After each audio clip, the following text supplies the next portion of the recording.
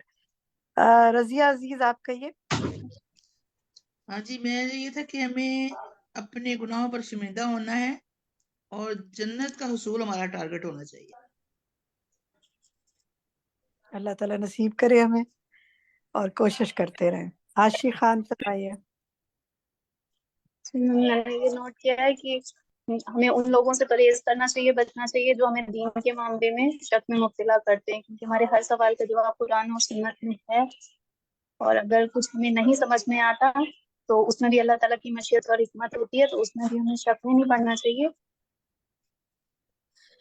کوشش کرنی چاہیے. آپ کے آس پاس لوگ ہمیشہ موجود رہتے ہیں, کرنا چاہیے اور شک سے خود کو بچانا چاہیے. بہت اہم بات. شہناز محمد.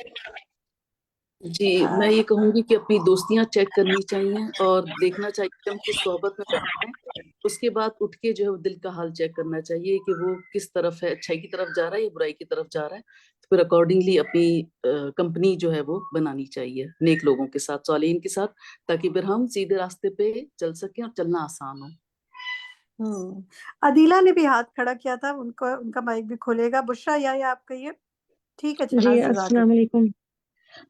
مجھے 2 پوائنٹس بہت اسٹرائک کرے کہ ایک تو انہوں نے جو کہا تھا نا کہ ہر انسان کا اپنا ایک اورا ہوتا ہے, کہ ہم most of times we are complaining کہ انوائرمنٹ نہیں ہے یا لوگ نہیں مل رہے ہیں, تو انہوں نے جو بولا کہ آپ اپنے اوپر کام کرنا شروع کر دیجیے, آپ نیک ہوں گے تو آٹومیٹکلی نیک لوگوں سے آپ کا کنیکشن بننے لگے گا.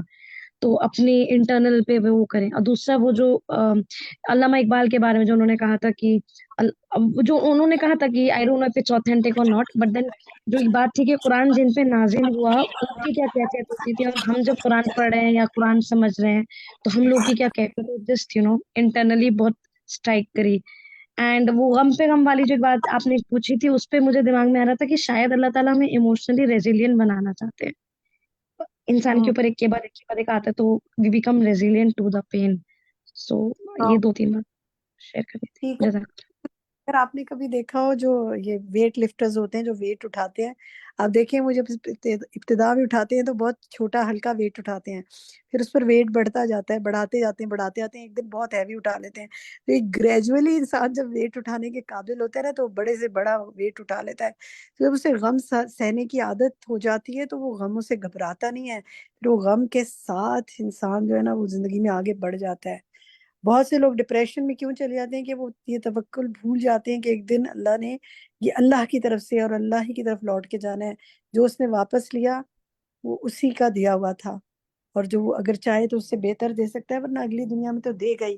یہ بہت اہم آیات ہیں, ان کو ضرور سمجھیے. دیکھیں بہت سی آیات ایسی ہوں گی جو آپ سمجھ رہے ہوں گے بھی اور بھی سمجھ نہیں آئی, تو یہ مختصر دورہ قرآن ہے. ڈیل پڑھیں گے نا ہمارے ساتھ تدبر القرآن میں, جب ہم انشاءاللہ رمضان کے بعد آگے شروع کریں گے تو اور باتیں سمجھ آتی جائیں گی انشاءاللہ. سروت سلطانہ آپ کہیے.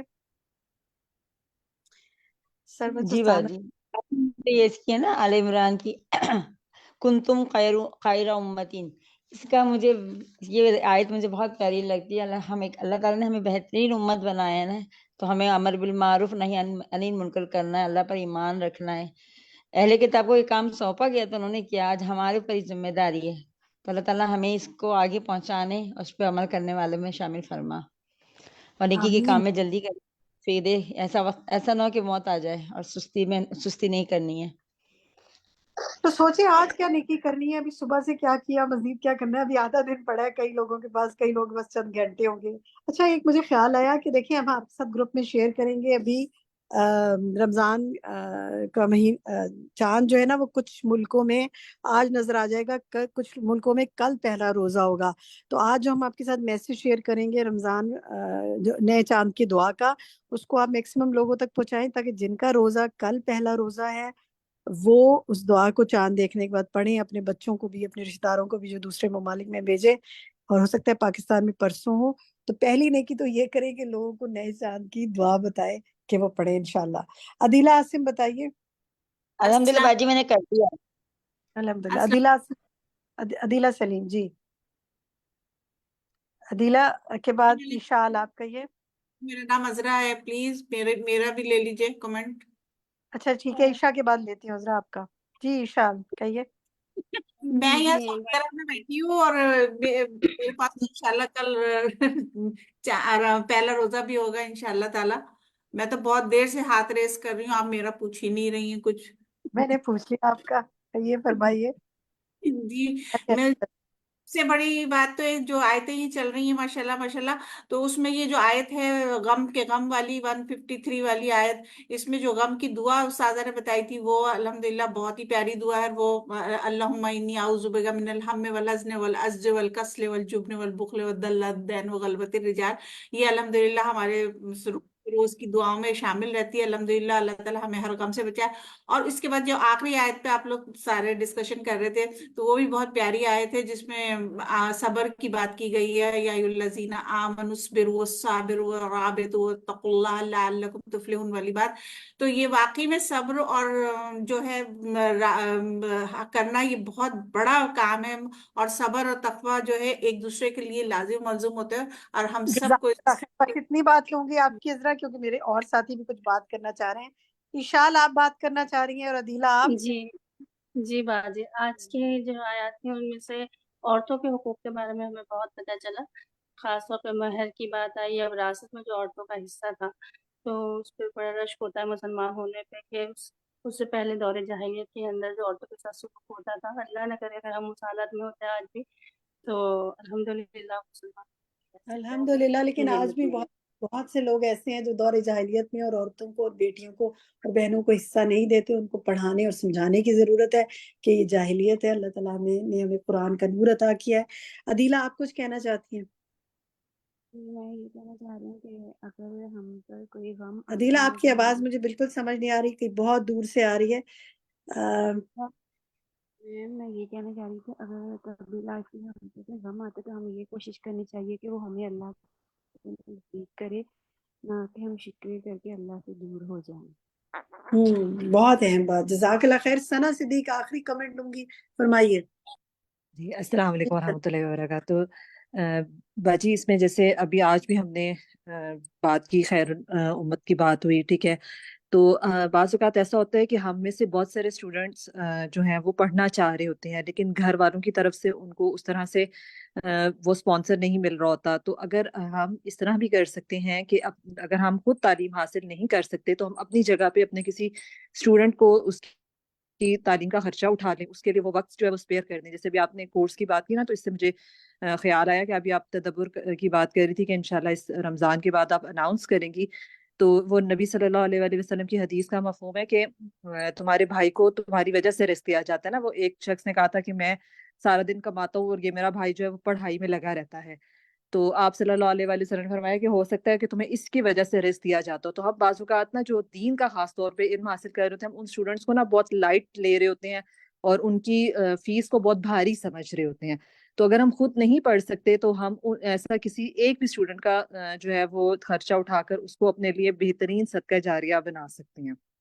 جزاک اللہ خیرا۔ صدیق جزاک اللہ خیرا کثیرہ۔ طالبات کی اسپانسرشپ میں بھی کر سکتے ہیں اور ٹیچرز کی اسپانسرشپ میں بھی، اسٹاف سیلری میں بھی کر سکتے ہیں، بیکاز دیکھیں ایک ٹیچر کو اپوائنٹ کرنا اور اس کی سیلری دینا، بہت سے لوگ پڑھانا چاہتے ہیں لیکن دنیاوی ضروریات بھی ہوتی ہے نا، تو بہت سے لوگ ایسے ہوتے ہیں جو دنیاوی جابس چھوڑ کر دینی اداروں میں کام کرتے ہیں کہ وہ کم پر راضی ہو جاتے ہیں، لیکن بہرحال انسانی ضروریات تو ساتھ ہیں، تو ان کے لیے بھی بندوبست کرنا انفاق فی سبیل اللہ کی ایک بہت اچھی مد ہے جو ہم نے کل پڑھی۔